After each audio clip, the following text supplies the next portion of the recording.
Baik, Bismillahirrahmanirrahim. Assalamualaikum warahmatullahi wabarakatuh.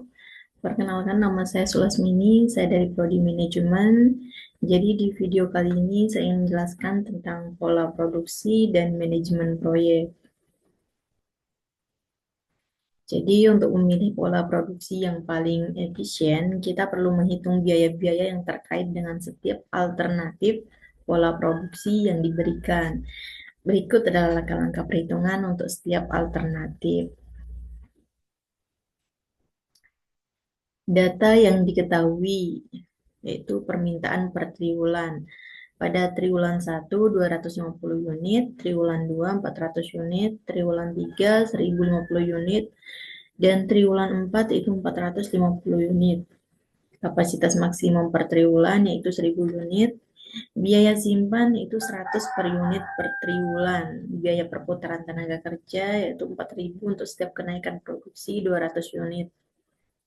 Kemudian biaya subkontrak yaitu 2.000 per unit. Upah lembur 1.000 jika produksi lebih dari 700 unit.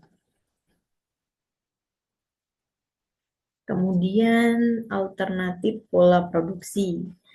Yang A, pola produksi konstan yaitu 500 unit per triwulan. Pola ini memproduksi 500 unit setiap triwulan sehingga produksi tidak akan berubah. Kita perlu menghitung total biaya simpan, biaya perputaran tenaga kerja, dan biaya lembur. Pada triwulan 1 yaitu produksi 500 unit, kemudian permintaan 250 unit. Jadi stok akhirnya itu yaitu kita kurangkan 500 dengan permintaan yaitu 250, jadi sama dengan 250 unit. Dan biaya simpan dari 250 unit itu dikalikan dengan 100 rupiah. Jadi totalnya 25.000. Pada triwulan 2 produksi 500 unit, kemudian permintaan 400 unit. Dan stok akhirnya yaitu kita kurangkan 500 dengan permintaan itu 400, ditambahkan dengan sisa yang pertama yaitu 250, jadi sama dengan 350 unit. Jadi untuk biaya simpan 350 unit ini dikalikan 100, jadi 35.000. Kemudian pada triwulan 3 yaitu produksi 500 unit, kemudian permintaan 1050 unit, berarti kurang. Jadi kekurangan 1050 dikurangi 500, terus dikurangi lagi, sisa yang pertama itu 350. Jadi sama dengan 200 unit, yaitu perlu subkontrak. Kemudian biaya subkontrak yaitu 200 unit dikalikan 2000 sama dengan 400.000. Kemudian biaya simpannya itu 0 karena stok sudah habis. Kemudian pada triwulan 4 yaitu produksi 500 unit, kemudian permintaan 450 unit, kemudian stok terakhir yaitu 500 dikurangi dengan permintaan yaitu 450 sama dengan 50 unit. Jadi untuk biaya simpan yang 50 unit ini kita kalikan dengan 100 jadi 5.000 rupiah. Kemudian ada total biaya untuk pola produksi konstan. Biaya simpan yaitu ini eh, biaya simpannya itu dari triwulan 1, 2, 3, dan 4 yaitu 25.000 pada triwulan 1, kemudian 35.000 pada triwulan 2, kemudian 0 pada triwulan 3, dan kemudian 5.000 pada triwulan 4. Jadi sama dengan 65.000. Kemudian biaya subkontrak yaitu 400.000. Jadi total biaya itu hasil biaya simpan dari 4 triwulan tersebut kita tambahkan dengan biaya subkontrak. Jadi 65.000 ditambah dengan 400.000 sama dengan 465.000. Kemudian B, pola produksi bergelombang. Itu mengikuti pola penjualan. Jadi pola ini memproduksi unit sesuai dengan permintaan triwulan. Jadi saya akan menghitung biaya simpan, biaya perputaran tenaga kerja, dan biaya lembur. Pada triwulan 1, produksi 250 unit, ini sesuai permintaan. Jadi permintaan 250 unit, jadi biaya simpan itu tidak ada stok. Kemudian triwulan 3, produksi 400 unit. Jadi sini sesuai permintaannya 400. Jadi biaya simpannya itu 0 karena tidak ada. Kemudian triwulan 3 yaitu produksinya itu 1050 unit, sama juga permintaannya 1050 unit. Biaya simpannya itu 0. Dan kemudian ada triwulan 4, produksi 450 unit, dan permintaannya itu sama 450 unit. Jadi memproduksi sesuai permintaan. Jadi tidak membutuhkan untuk biaya simpan. Karena biaya stoknya itu 0. Karena barangnya tidak ada yang masih memproduksi sesuai dengan permintaan. Kemudian total biaya untuk pola produksi bergelombang. Jadi biaya simpannya itu 0 yang tadi. Kemudian total biayanya itu 0 karena tidak ada biaya simpan, tidak ada biaya subkontrak. Kemudian yang C, pola produksi moderat, yaitu 450 unit pada triwulan 1 dan 2. Kemudian ada 850 unit pada triwulan 3 dan 4. Pola ini menghasilkan 450 unit pada triwulan 1 dan 2, serta 850 unit pada triwulan 3 dan 4. Yang pertama itu pada triwulan 1, yaitu produksinya itu 450 unit, kemudian permintaannya itu 250 unit.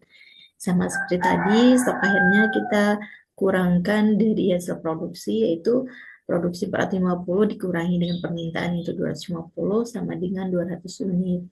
Jadi biaya simpannya itu 200 dikalikan dengan 100, jadi 20.000.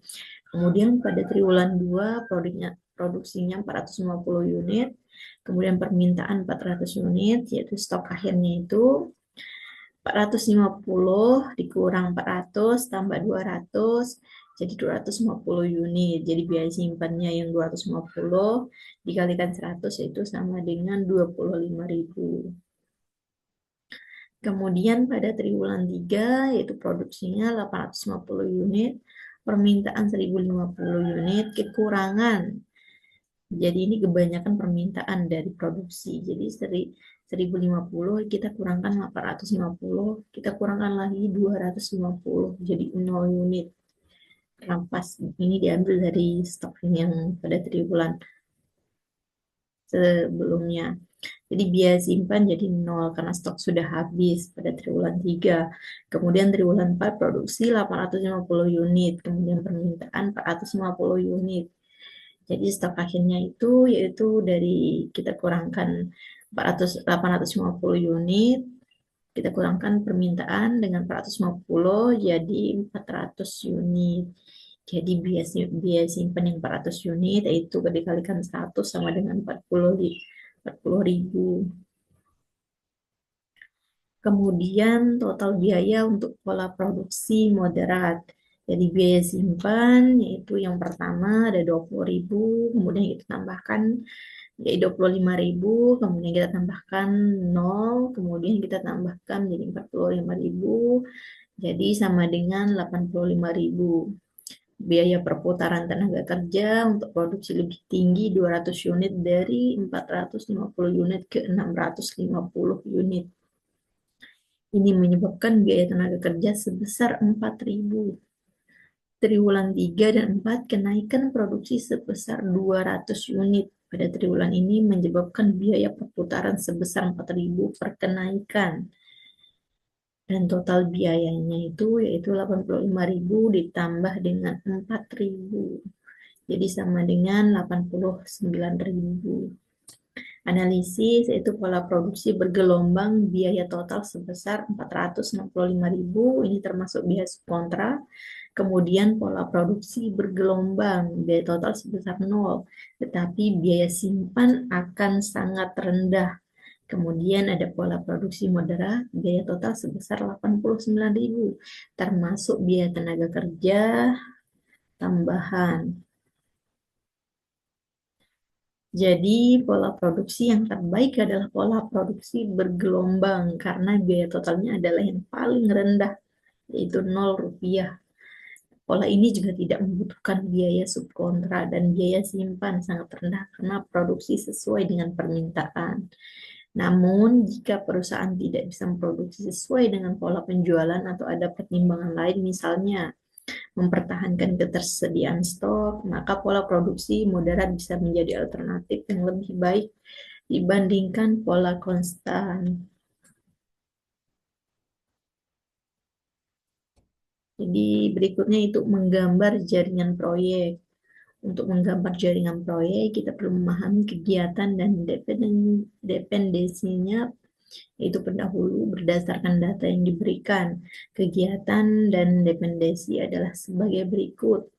Yang pertama ada kegiatan, yaitu A, B, C, D, E, F, kemudian waktu atau jam, ini ada 6556, 484, kemudian ada pendahulu. Pendahulunya itu 0, terus A, terus kosong, dan D, D, E, F. Jadi ini kegiatan dan dependensinya. Kemudian, sekarang kita akan menggambarkan jaringan proyek. Berikut adalah cara menghubungkan kegiatan dalam sebuah diagram jaringan. Ini A dimulai pertama dan memiliki dua kegiatan yang tergantung padanya, yaitu B dan C. Jadi kita harus lebih dulu yang A. Kemudian yang D dimulai pada waktu yang bersamaan dengan A dan memiliki dua kegiatan yang tergantung padanya, yaitu E dan F. Kemudian yang E dan F harus selesai sebelum G dimulai. Dan G akan selesai setelah kegiatan E dan F selesai. Jadi samaan selesainya. Kemudian, jadi ini keterangannya, itu angka dalam kurung adalah waktu yang dibutuhkan untuk setiap kegiatan. Itu 6, 5, 5, 6, 4, 8, dan 4. Ketika ada dua anak panah menuju kegiatan berikutnya, misalnya ini yang E dan F ke G, itu menunjukkan bahwa kedua kegiatan ini harus selesai sebelum G dapat dimulai. Jadi E dan F itu lebih pertama dimulai dulu. Setelah selesai baru G. Kemudian menghitung slack time dan menunjukkan jalur kritis. Untuk menghitung slack time dan menemukan jalur kritis, kita harus melakukan perhitungan sebagai berikut. Langkah pertama menghitung earliest start time IS dan earliest finish time EF. Earliest start time IS adalah waktu paling awal sebuah kegiatan dapat dimulai, tergantung pada waktu penyelesaian kegiatan pendahuluan. Kemudian earliest finish time, yaitu EF adalah waktu paling awal sebuah kegiatan dapat selesai yang dihitung dengan formula EF sama dengan ES, kemudian ditambahkan dengan durasi. Langkah kedua yaitu menghitung latest start time, yaitu LS, dan latest finish time, yaitu LF. Latest finish time, itu LF, adalah waktu paling akhir kegiatan dapat selesai tanpa menghambat jadwal proyek secara keseluruhan. Kemudian latest start time, itu LS, adalah waktu paling akhir kegiatan dapat dimulai, yang dengan formula LS sama dengan LF dikurangi durasi. Kemudian langkah ketiga itu menghitung slack time atau ST. Slack time ST adalah selisih antara latest start time, itu LS, dan latest start time ES, atau selisih antara latest finish time, itu LF, dan latest finish time, itu EF. Itu ST sama dengan LS dikurangi ES sama dengan LP, LF dikurangi EF. Jika slack time untuk suatu kegiatan adalah 0, maka kegiatan tersebut adalah dalam jalur kritis karena tidak ada kelonggaran waktu. Tabel untuk perhitungan. Jadi ini tabelnya. Ini ada kegiatan, kemudian durasi atau jam, ES, EF, LS, LF, dan slack time. Jadi ini ada keterangannya. Jadi kita lanjut ke slide berikutnya. Yaitu sekarang kita analisis jalur kritis kegiatan yang memiliki slack time ST sama dengan 0 adalah kegiatan adalah bagian dari jalur kritis tabel di atas. Kita dapat melihat bahwa jalur kritis adalah A, B, G karena kegiatan B dan G memiliki slack time 0. Mereka adalah bagian dari jalur kritis. Kemudian yang kedua ada slack time. Kegiatan dengan slack time lebih dari nol berarti ada kelonggaran waktu. Kegiatan C, D, E, F, dan G memiliki slack time yang menunjukkan mereka tidak ada dalam jalur kritis dan ada kelonggaran waktu untuk menyelesaikannya. Jadi, jalur kritis adalah A, B, G. Kemudian slack time untuk kegiatan yaitu A, B, G sama dengan 0, tidak ada pelonggaran waktu. Bagian dari jalur kritis. Kemudian C, D, E, F ada pelonggaran waktu, yaitu slack time itu di atas 0. Kalau di atas 0 itu berarti ada pelonggaran waktu. Terima kasih. Baik itu saja penjelasan dari saya. Kurang lebihnya mohon maaf. Wabillahi taufiq wal hidayah. Wassalamualaikum warahmatullahi wabarakatuh.